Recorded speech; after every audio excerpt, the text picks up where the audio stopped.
Every day, millions wake up, grab their phones, scroll endlessly, and call it being productive. But beneath the illusion of busy, something sacred is being lost. The ability to focus deeply, the very skill that built the greatest discoveries, masterpieces, and innovations in human history, is vanishing. What if I told you that your success, your creative edge, and your very sense of purpose depend on reclaiming one simple, vanishing skill: deep work? This isn't just another productivity hack. It's a revolution of attention. Welcome to Deep Work by Cal Newport, presented by Read and Rise Book Club. And today you begin the journey to focus again and master your mind. The modern war for focus. We live in a time where attention is the new currency, and everyone is trying to steal yours. Notifications, emails, social media feeds, they're not just tools, they're weapons of mass distraction. Cal Newport opens Deep Work with a chilling truth. In the economy of the future, those who can focus deeply will thrive. Those who can't will struggle. Think about that for a moment. The future doesn't belong to the busiest people. It belongs to those who can go deep, stay there long enough, and create something meaningful. Most people operate in what Newport calls shallow work, replying to messages, multitasking, staying busy, but never actually progressing. We convince ourselves we're working hard, but in reality, we're scattered, and the cost is enormous. The cost of shallow work. Imagine two people, both work for 8 hours. One spends their day checking emails, attending meetings, switching between tabs, half listening to podcasts, and answering pings on Slack. The other spends 4 of those hours in deep, undistracted concentration, solving a problem, writing, designing, building something from scratch. Who wins? Not the one who works longer, but the one who works deeper. Cal Newport defines deep work as professional activities performed in a state of distraction-free concentration that push your cognitive capabilities to their limit. These efforts create new value, improve your skill, and are hard to replicate. It's that state when you lose track of time, when hours disappear, and you look up only to realize you've done something remarkable. That's deep work. And then there's shallow work, tasks that don't require intense concentration, checking notifications, administrative chores, low-value busy work. They make you feel productive, but they don't move your life forward. The tragedy? Most people spend 80% of their energy in shallow work. They never go deep enough to experience mastery, flow, or transformation. The human brain was not built for constant switching. Science backs this. Every time you switch tasks, from writing to checking your phone, from reading to replying to a message, your brain pays a cognitive toll. It takes 20 to 25 minutes to regain full focus after every interruption.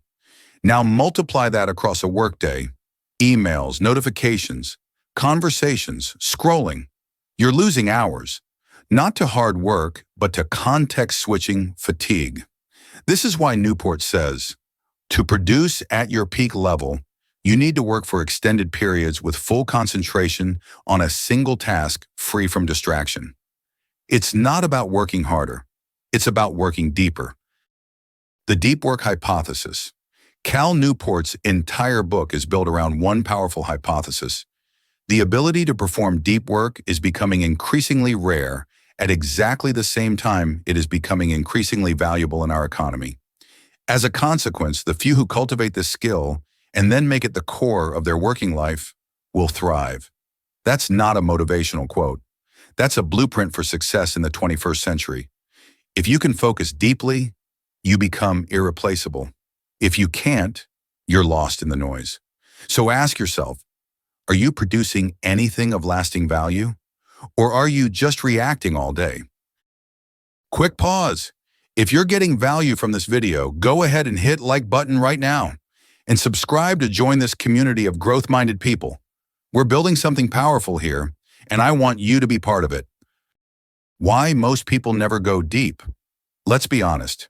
Distraction feels good. It's easy. It's tempting. It gives you small bursts of dopamine. But that's exactly why it's dangerous. Our devices, our feeds, our endless entertainment, they're engineered to hijack your brain's reward system. They make you crave more stimulation, not more depth. The result? We get addicted to the feeling of being connected, yet feel more disconnected from ourselves than ever before. Newport calls this the attention fragmentation trap. You don't even realize how much of your potential you've traded away until you try to focus and your mind rebels. The emotional truth. Focus is freedom. When you practice deep work, you're not just managing time, you're reclaiming control. You're saying, I will decide what deserves my attention. I will not let algorithms dictate the quality of my thoughts. Deep work is rebellion against distraction, against mediocrity, against the noise. It's where meaning, mastery, and peace are found. Because when you're truly focused, your mind feels alive. You stop chasing, you start creating.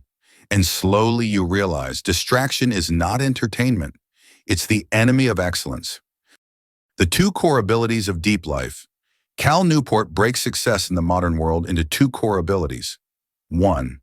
The ability to quickly master hard things. 2. The ability to produce at an elite level in both quality and speed. Deep work is how you achieve both.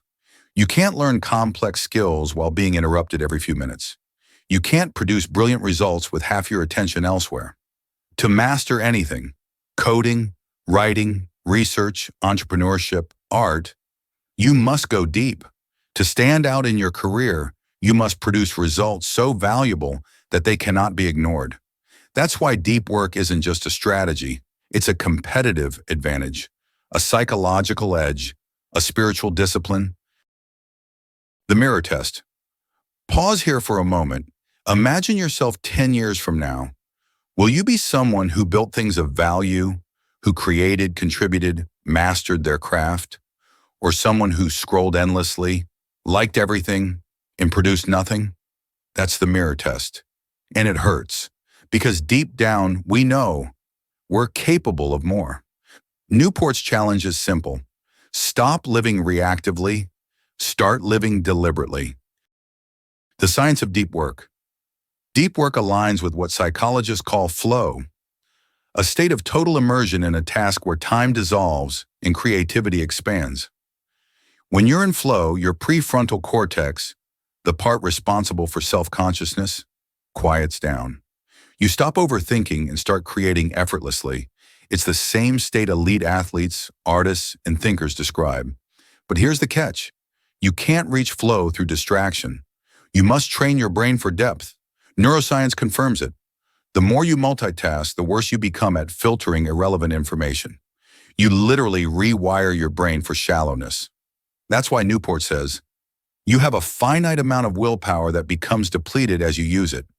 You must therefore conserve it by building habits, routines that make deep work your default mode.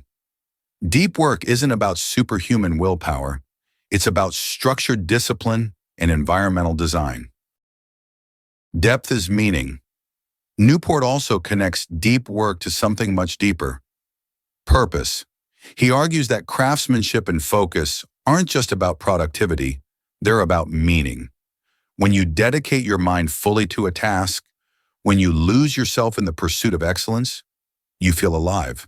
Because meaning isn't something you find by chasing happiness. It's something you create through focused effort and commitment.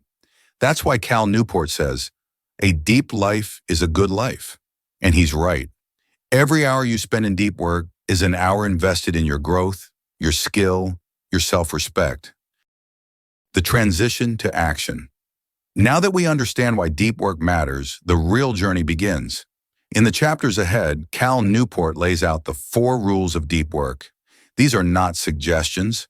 They're practices that reshape how you live, think, and work. Each rule is a key, each principle a weapon against distraction and mediocrity. And as we walk through them, I want you to remember, you are not here to consume this message. You are here to transform through it. Because the truth is, You don't need more time. You need more focus. So, as we move to the next chapter, rule number 1, work deeply. Prepare yourself for a mental reset. This is where you'll learn how to build rituals of focus, train your mind for intensity, and create a structure that supports greatness. Because deep work is not something you do occasionally. It's something you become. This is your turning point, from noise to clarity, from distraction to depth. Rule number 1, work deeply. The rituals, routines, and discipline of focus. You can't drift into depth. You must design for it.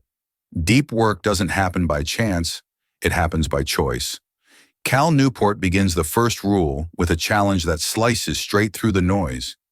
If you want to reach the heights of mastery, you must learn to build structures that protect your focus.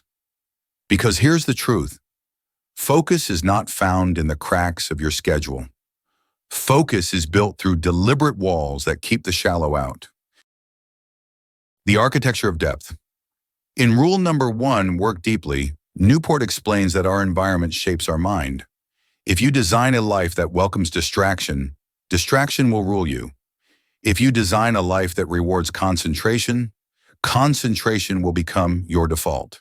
He writes, "The key to developing a deep work habit is to move beyond good intentions and add routines and rituals to your working life designed to minimize the amount of your limited willpower necessary to transition into and maintain a state of unbroken concentration."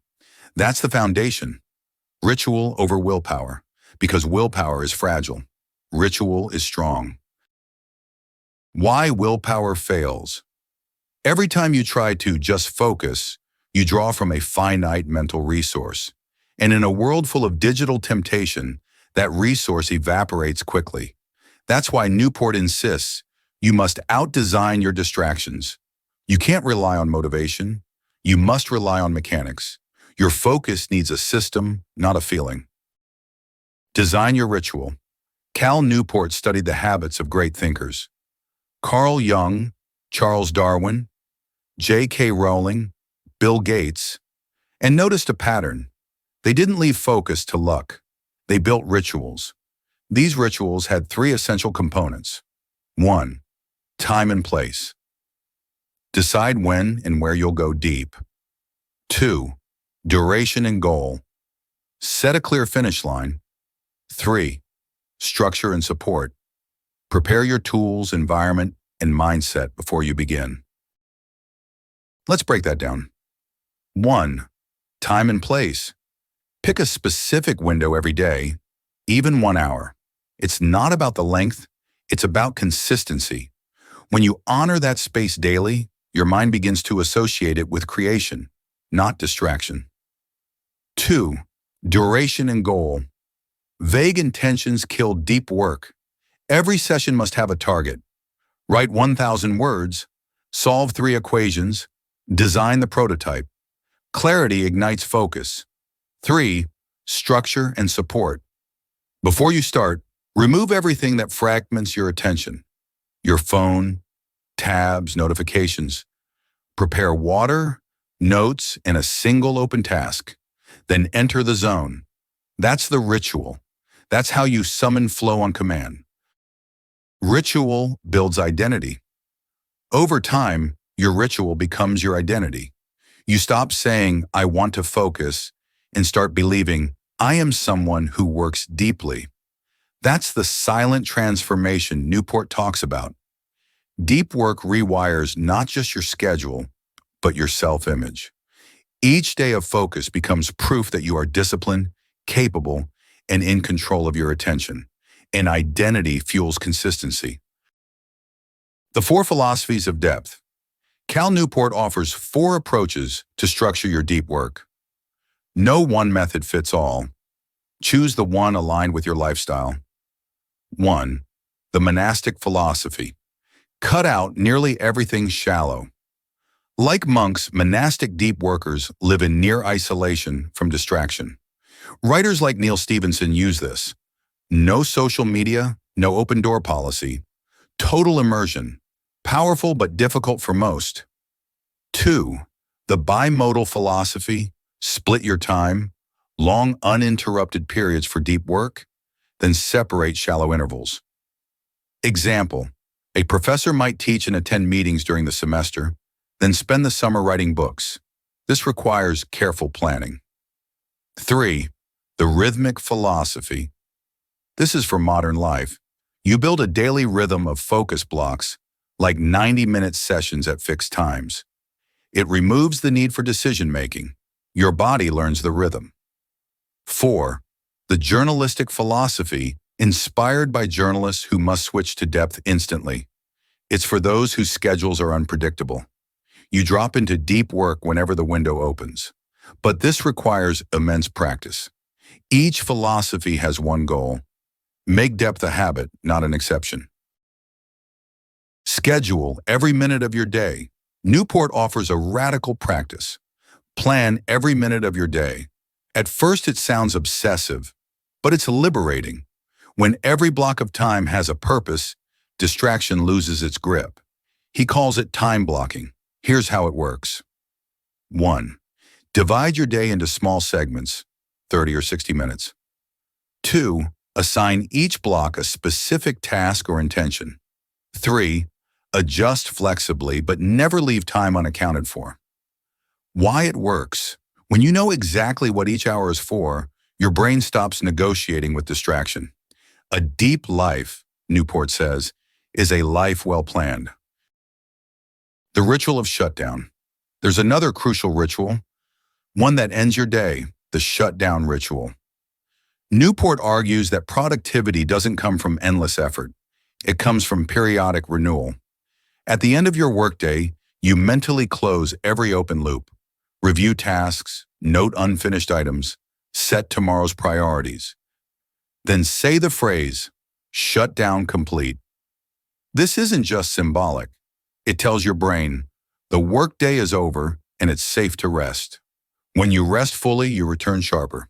When you rest poorly, you start each day half-drained. So yes, rest is part of deep work. Recovery is a discipline. Train your mind like a muscle. Focus is not a gift, it's a muscle. And just like the body, the brain needs training. Start small, 30 minutes of pure concentration, then 60, then 90. Avoid switching tasks mid-session. When your mind starts to wander, gently bring it back. Every repetition counts. Over time, you'll feel it. The resistance weakens, the attention lengthens, the mind obeys. This is where mastery begins. Beware the busyness trap. Newport warns, busyness is the new form of laziness. People fill their days with low-impact work to feel safe, to look busy, but that's the enemy of depth. Every meeting accepted, every message replied to instantly, every tab kept open. Costs you clarity. He writes, if you don't decide where your time goes, someone else will. Deep work demands boundaries. You must learn to say no, gracefully but firmly. Ritual equals freedom. Here lies a paradox. Discipline creates freedom. When you schedule focus, you gain control over your time. When you let everything in, your time is controlled for you. Freedom without structure leads to chaos. Structure with purpose leads to freedom. So build your rituals. Treat your focus time as sacred, because your attention is sacred. The cost of distraction. Let's get personal. How many projects have you started but never finished? How many dreams stayed drafts because you didn't have time?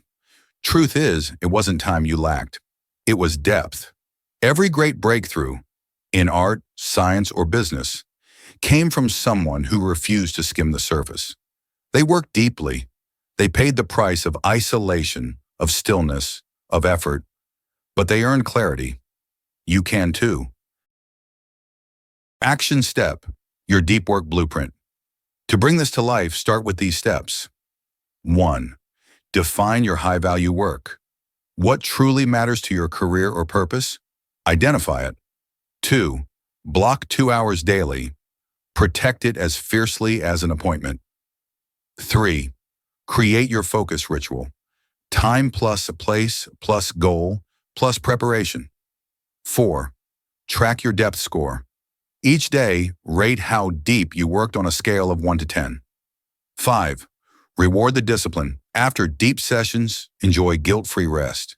In a month, you'll feel different, sharper, calmer, powerful.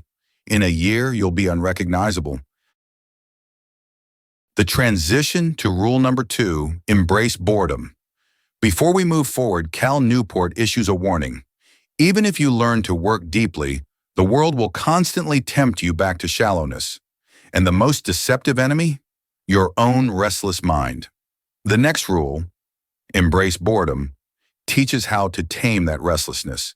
Because the ability to focus is worthless if you can't handle silence. You must retrain your brain to be comfortable doing nothing, to build mental resilience.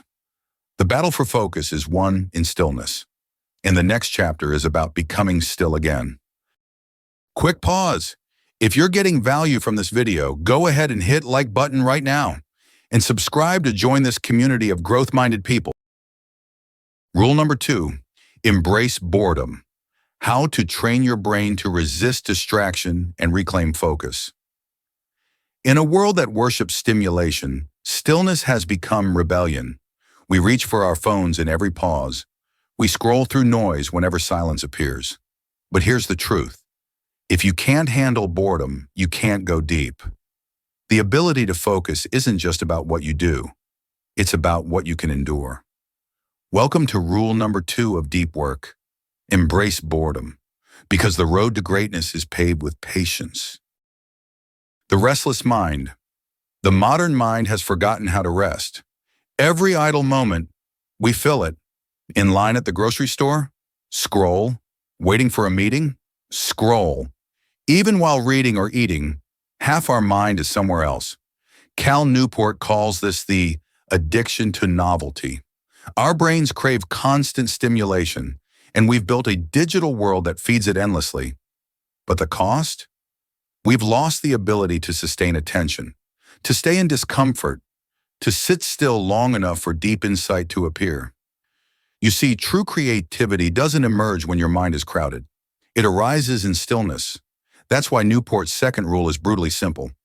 To master deep work, you must rewire your brain to resist distraction. The science of focus fatigue. Every time you reach for your phone out of habit, you train your brain to expect instant gratification.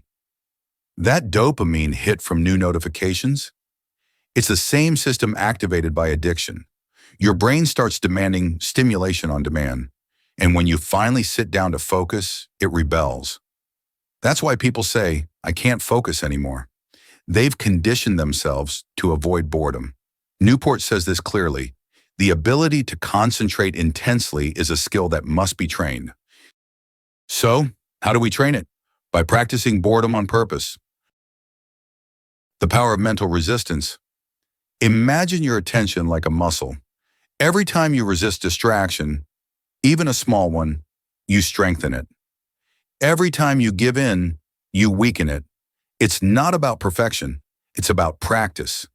Newport writes, "Don't take breaks from distraction. Instead, take breaks from focus." At first, this seems counterintuitive. He's saying, schedule time for distraction, not the other way around. Because if you're constantly connected, you never let your brain recover. By setting boundaries for when you can let the noise in, you train your mind to stay still outside of it.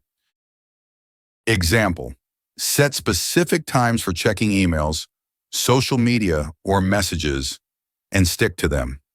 The rest of the time, stay disconnected. That's how you rebuild focus, by building mental stamina. Boredom as a training ground. Most people think boredom is useless, but boredom is where ideas incubate. It's the mental stillness before a breakthrough. When you're bored, your mind wanders, and if you let it, it starts connecting patterns and solving problems subconsciously. This is what psychologists call diffuse mode thinking. Einstein used to sail quietly for hours just to think. Newton sat under a tree when he formulated gravity. Mozart walked alone through forests, letting melodies find him. Their secret wasn't genius, it was silence. they embraced boredom. Newport's challenge to us is simple. Stop fearing silence. Make it your ally. The Internet Withdrawal Test. Cal Newport offers a powerful exercise, one that will test your discipline more than any productivity hack. Try this. Pick one day a week to live without the internet. No scrolling, no checking, no refreshing. You'll feel restless at first. You'll reach for your phone unconsciously. Your brain will scream for stimulation. But if you stay strong, something amazing happens. You wake up. You start noticing things again. Your thoughts become deeper, your creativity sharper. You realize how much noise had colonized your mind. That silence you feared, it becomes fuel. The focus distraction cycle. Newport describes a dangerous pattern that keeps people stuck. Focus, reward, distraction, fragmentation. When you switch from focus to distraction repeatedly, your brain rewires itself to expect that switch. It stops building endurance. Soon, even small moments of silence feel uncomfortable. To break the cycle, Newport teaches attention resistance training. Here's how. When you feel bored while working, don't escape. Stay. Observe the discomfort. Let the craving for distraction pass without acting on it. With time, that impulse fades, and your brain learns that it's okay to be still. This is the art of embracing boredom, the art of staying with the moment long enough to find meaning inside it. Meditation for depth, productive meditation. Cal Newport introduces a powerful method called productive meditation. It's not about sitting cross-legged and emptying your mind. It's about training focus through simplicity. Here's how it works. Take a physically simple activity, walking, jogging, showering, and during it, concentrate on a single professional problem. Don't let your mind wander randomly. When it does, gently bring it back to the problem again and again. This builds concentration the same way physical reps build strength. Each return to focus is one mental rep. Over time, this technique builds powerful mental endurance. Newport says, productive meditation trains you to tolerate the absence of novelty. In a world that demands constant change, that's a superpower. The practical steps to reclaim your focus, to truly embrace boredom, implement these deliberate habits. Step 1. Schedule internet time. Choose exact windows during your day for online work or scrolling. Outside these windows, stay offline.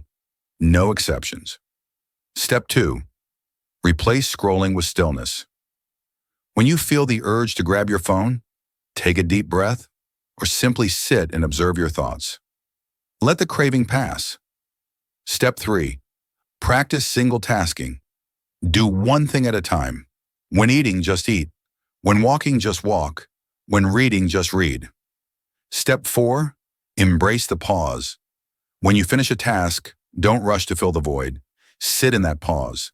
That's where new clarity emerges. Step 5. Protect your mind in transitions. The moments between activities are when distraction sneaks in. Use those transitions for deep breathing, reflection, or short mental resets. Each small act trains your attention to become more stable, more powerful, more awake. The discipline of unavailability. One of the boldest ideas Newport proposes is that being unreachable is a virtue. Most people are constantly available to everyone all the time. But constant availability destroys depth. If you're always reachable, you're never truly present. So embrace unavailability as a professional standard. Don't respond instantly. Don't feel guilty for protecting your focus. To produce something valuable, Newport reminds, you must be hard to reach. It's not arrogance, it's strategy. Because deep thinkers don't chase attention, they create it. The price of distraction. Think of the last time you felt truly absorbed, so lost in something that time vanished. Maybe it was creating, reading, or solving a problem. Now ask, when was the last time you allowed yourself that kind of depth? We rarely do, because we're constantly running from silence, from thought, from stillness. But every time we choose distraction, we trade away a piece of our potential. Boredom isn't the enemy, it's the doorway. On the other side lies clarity, creativity, and calm. So when boredom comes, don't escape it. Sit with it. Let it teach you patience. Let it sharpen your mind. That's how you train the modern mind to do the impossible, to stay still in a world that won't stop moving. Deep reflection. Silence as strength. Cal Newport often reminds us that focus is not about intensity alone, it's about control. If you can't control your attention, you can't control your destiny. Boredom tests that control. It's the mental gym where strength is built silently. Those who master stillness build unshakable presence. They radiate calm in chaos, clarity in confusion, and purpose in noise. They're the ones who make a difference. So the next time your mind drifts, don't run, breathe, refocus. That's how deep thinkers are made. Transition to rule number 3, quit social media. In rule number 2, you learn to resist distraction. In the next rule, Cal Newport takes that resistance to the next level. He asks you to question the tools that distract you most. Social media, he says, isn't harmless. It's a cognitive weapon designed to hijack your focus, dilute your depth, and keep you reactive. But what if you could reclaim that time and use it to build mastery instead? The next step isn't about deleting apps. It's about reclaiming control, because real freedom isn't the absence of limits. It's the power to choose what deserves your attention. Quick pause. If you're getting value from this video, go ahead and hit like button right now and subscribe to join this community of growth-minded people. We're building something powerful here, and I want you to be part of it. Rules number 3 and number 4. Quit social media and drain the shallows. Reclaim your mind, redefine your time. We live in an age where your worth feels measured by your visibility, followers, likes, views, notifications. But the truth is, the more connected you are to the noise, the more disconnected you become from your depth. Greatness doesn't grow in constant connection. It grows in quiet mastery. Welcome to rule number 3, quit social media, and rule number 4. Drain the shallows, because to create a life that matters, you must first eliminate what doesn't. Rule number 3, quit social media. The myth of connection. Social media sells a beautiful illusion: connection, opportunity, relevance. But what it really sells is your attention. Cal Newport doesn't condemn technology. He exposes its economics. These platforms aren't free. You pay with your focus. You pay with your peace. You pay with the fragments of your mind. If you use these tools without care, Newport warns, you'll sacrifice your ability to work deeply and think clearly. Every scroll is a small surrender. And the tragedy, we don't even notice the loss until silence feels foreign. The brain on constant connectivity. Every notification hijacks the dopamine system in your brain. Each ping triggers microbursts of excitement, and then emptiness. You crave the next one and the next.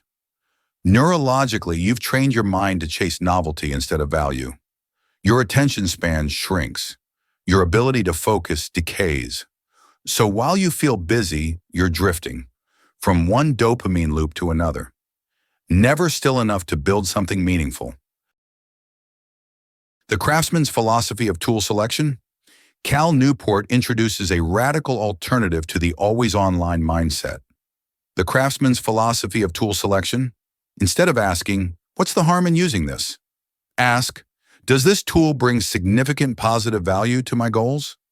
If the answer is no, cut it out. Simple, direct, unapologetic. The craftsman uses only what sharpens his craft. The artist uses only what fuels creation. Everything else is noise. You don't owe the world your constant attention. You owe your best work your full devotion. The social media experiment, Newport challenges you to a test. A 30-day social media fast. Here's the method.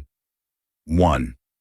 Step away completely from all non-essential platforms for 1 month. 2. Observe what happens to your mind, your time, and your mood.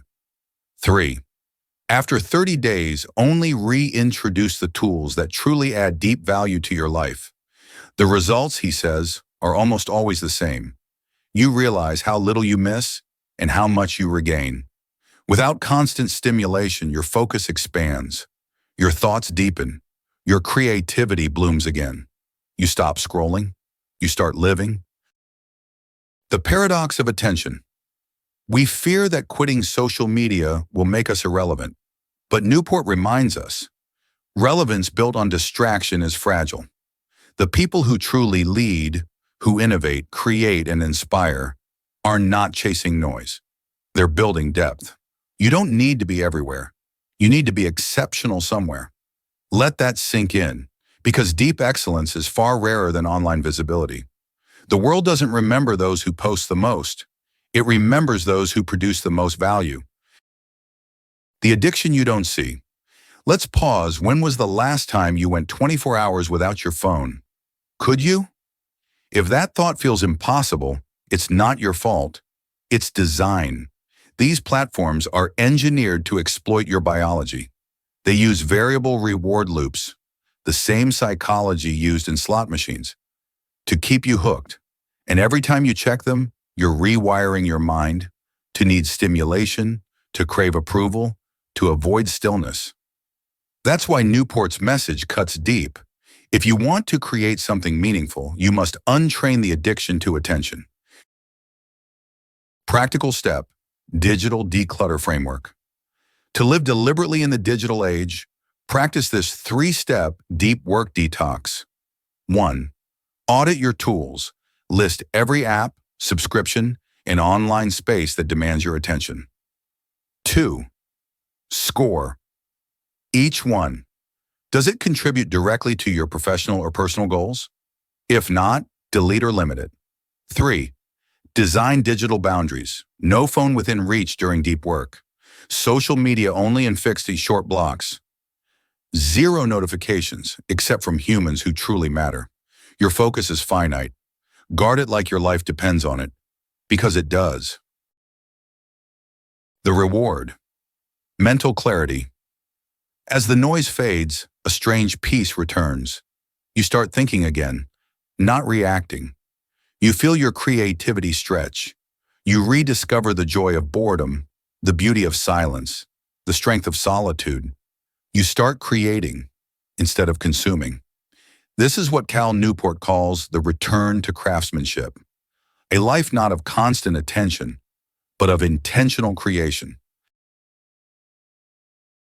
Rule number 4, drain the shallows, the hidden cost of shallow work. Shallow work isn't evil. It's necessary. We all need to answer emails, attend meetings, plan logistics. But when shallow work dominates your day, you become a manager of tasks instead of a maker of meaning. Newport defines shallow work as non-cognitively demanding, logistical-style tasks often performed while distracted. The danger? It feels safe, it feels productive, but it steals the hours that could have built your legacy. Time is a moral question. Newport says something profound. How you spend your hours is how you spend your life. Time is not just a resource, it's a statement of values. Every shallow hour is a silent decision to stay ordinary. To drain the shallows, you must learn to budget your time with intention, as carefully as you budget money. Schedule every minute. Again, this rule connects back to rule number 1. Work deeply. But here, Newport goes further. He says, fill your calendar, not with tasks, but with purpose. Every block of time must have a reason to exist. If it doesn't, it's probably shallow. At the end of each week, audit yourself. Ask, how many hours did I spend in true concentration? How much of my week was reaction, not creation? This awareness changes everything. Quantify the depth of each activity. Here's a simple yet powerful question Newport uses to measure depth. How long would it take in months to train a smart college graduate to do this task? If the answer is not long, the task is shallow. This isn't arrogance and it's awareness. Your time is your only currency for impact. Spend it where it compounds. Make shallow work visible. You can't manage what you don't measure, so track your hours of deep work each day, even if it's just 2. Write them down. Protect them fiercely. When you see how much shallow work eats your life, you'll start guarding your focus like treasure, because it is treasure. Learn to say no with grace. Most shallow work enters your life because you can't say no. Newport reminds us, every yes carries a hidden cost. Saying yes to too many things is how your dream dies. Not in fire, but in fragments. So learn the art of graceful refusal. Try this. I'd love to help, but my schedule is full with important work right now. That's not arrogance. It's stewardship of your purpose.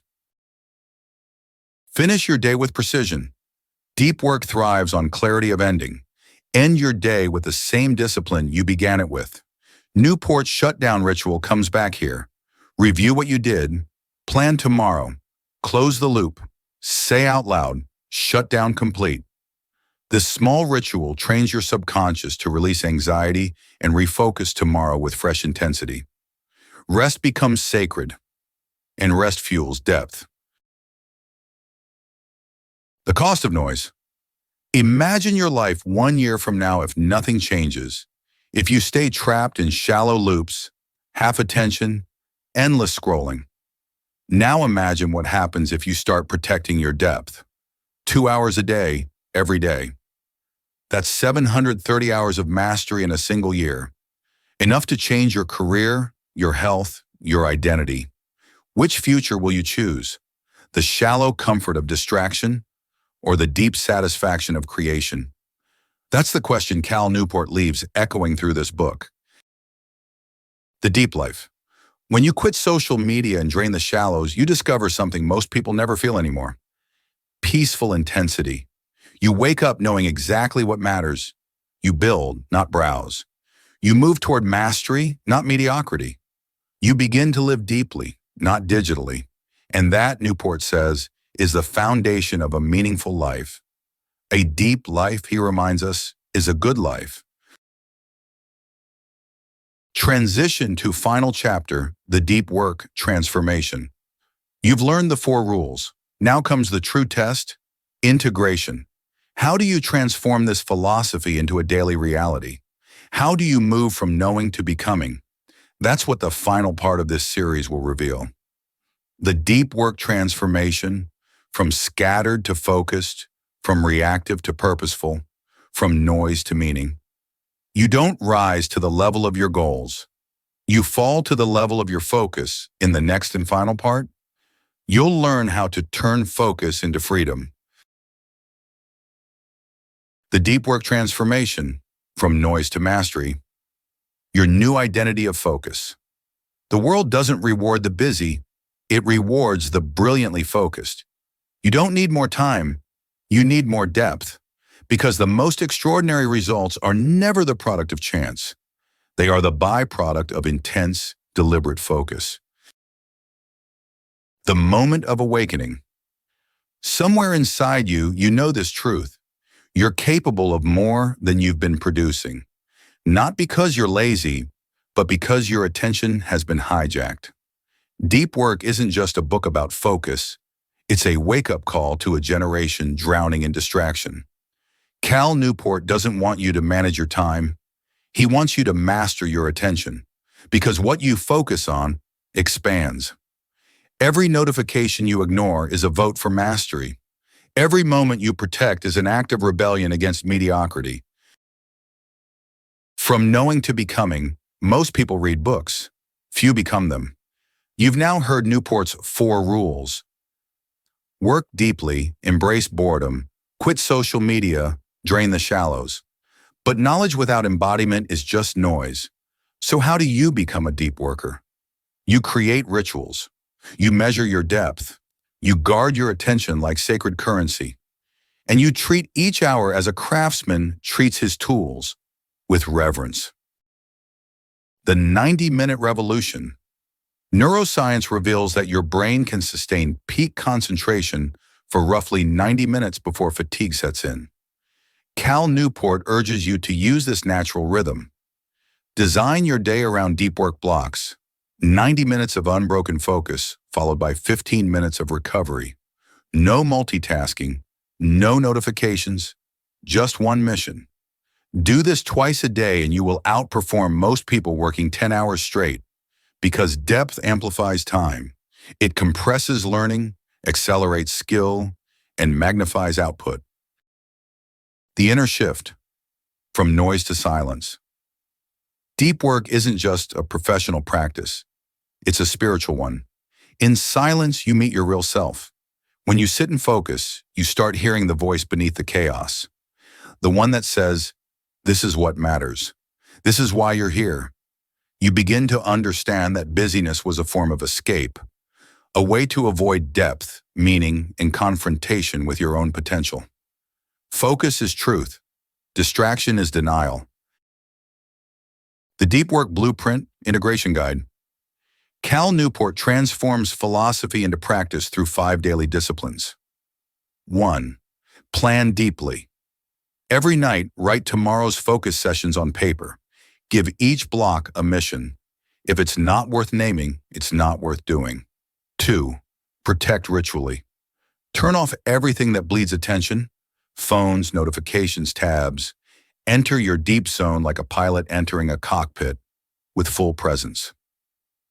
3. Measure honestly. At day's end, record how many hours you spent deeply engaged. Celebrate incremental growth. Mastery is built hour by hour. 4. Recover fully. After focus comes renewal. Exercise, rest, walks, music. Let your mind breathe. Deep work thrives on a rested mind. 5. Reflect spiritually. Each week ask, did I work on what matters? Did I protect my time like it was sacred? The answers reveal your growth and your truth. The meaning equation. Newport argues that meaning is not found in leisure. It's crafted through effort.